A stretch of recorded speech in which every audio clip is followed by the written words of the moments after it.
Kepanikan warga dan pekerja bangunan terjadi sesaat setelah tembok bangunan lapas setinggi 3 meter runtuh dan menimpa salah seorang pekerja. Setelah dievakuasi, korban yang mengalami luka di bagian wajah dilarikan ke rumah sakit untuk menjalani perawatan medis. Peristiwa ini bermula saat korban tengah mengebor tembok bangunan lapas peninggalan masa kolonial. Pengeboran merupakan bagian dari pengerjaan pembangunan lapas Anak Maros milik Kemenkumham. Namun, naas tembok bangunan setinggi 3 meter itu tiba-tiba runtuh menimpa korban. Kasus runtuhnya tembok lapas itu kini dalam penyelidikan polisi.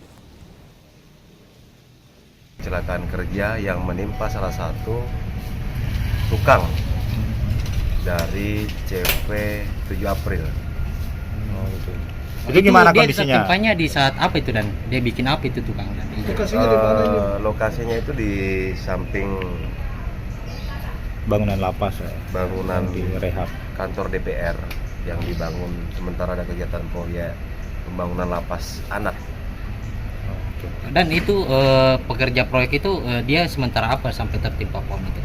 Informasi bahwa hasil olah TKP mendatangi TKP tukang ini sementara dia bor tembok yang tingginya kurang lebih 3 meter akhirnya runtuh mengenai tukang yang kerja. Ada berapa Pak tadi yang ketimpa awalnya Pak? Awalnya sementara satu.